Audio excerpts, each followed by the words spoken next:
Welcome to my classroom. My name is Traci Sudduth. I teach at Scott Middle School in Lafayette Parish. As an educator of 24 years, I am most passionate about building relationships with my students to help them become risk takers in the classroom in order to address learning gaps. My classroom is an 8th grade ELA inclusion classroom. There's a pretty even breakdown of SPED students, 504, ESL, and regular education students. Our district uses the guidebooks curriculum. We are currently on lesson 20 of the second unit. In this lesson, students are to read and summarize the text, The Telltale Heart by Edgar Allan Poe. Prior to this lesson, students read the text and completed a Frayer model to tackle tough vocabulary. Then they listened to the Vincent Price audio to pique their interest and review the storyline. In this lesson, students are to use kernel sentences, which are previously constructed vague statements about the plot, in order to find textual evidence to expand those sentences into summative statements with specific details about the text. I adapted this lesson by adding the color coding component to help students locate and annotate specific textual evidence based on categories. This technique helps my students to compartmentalize things that they read, and it gives them a multisensory approach to a traditional comprehension strategy. I hope that you enjoy watching us go from whole class instruction to small group work, where my students go from identifying the evidence to expanding the sentences into awesome summative statements. So, sentence expansion, if you look at the example, starts with a very simple idea that is very broad, okay? The idea is that when you're writing, you want to expand your thoughts so that there's no question in the end of your sentence, right?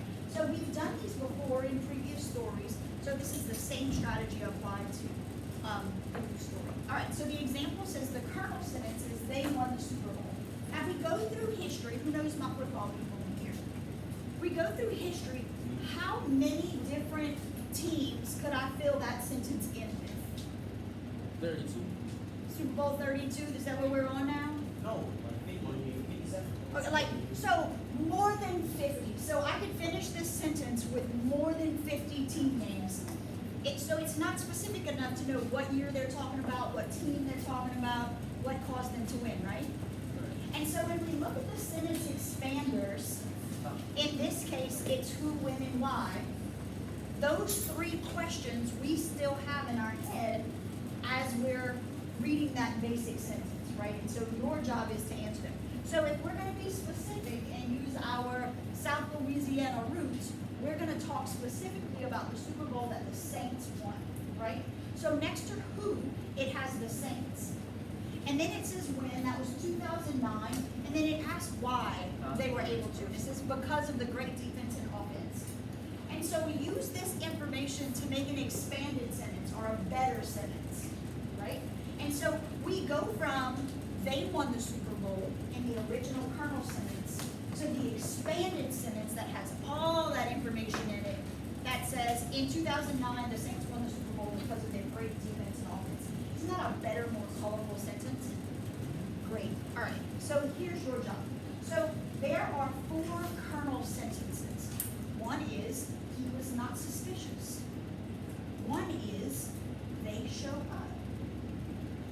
One is he asked the police officers to say. And then the last is he confesses. So we're going to go into the text and we're going to color code for the specific information. I gave all of you flags. So when you find in the text the first one, so your first one is he was not suspicious. Who do you think they're talking about? The narrator wasn't suspicious? Why would the narrator be suspicious? Oh no, I lied. Talking about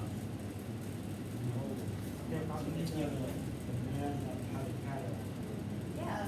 And he said in the beginning, the man with the cataract wasn't suspicious. He didn't think a thing because the caregiver wasn't acting crazy or suspicious. He was just sneaking into his room every night with a lantern. Okay? And so you're going to find that section of the text. And so for the who in the text, you're going to flag with a pink. All right? Then when you get to the what, you're going to flag that with a yellow. Then either the when or the where, it's going to ask either one of those two questions.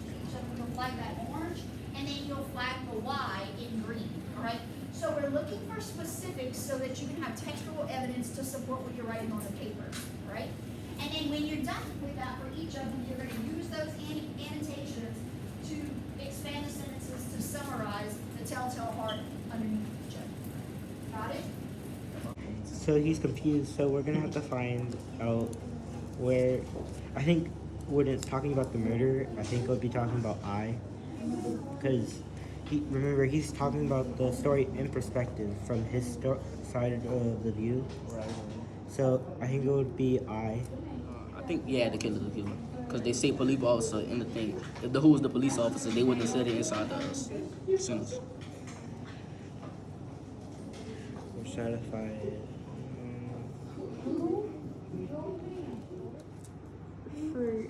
For who? What is that name? Is who?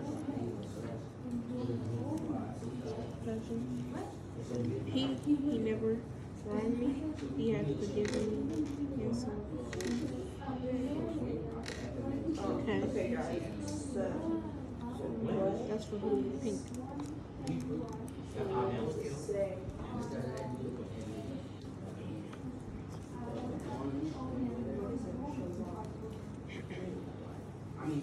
The expanded sentence is that the old man was never kinder. The old man was not suspicious of the narrator because he was never kinder to the old man in the week before he killed him. Okay. For the last expanded sentence, I put, after letting his anxiety get to the best of him, the narrator confessed to the cops what he did. Hello, and welcome back to my classroom for a reflection of my lesson. In the end, I knew that my objectives were met because my students were able to orally state beautifully crafted summative statements with specific details from the story.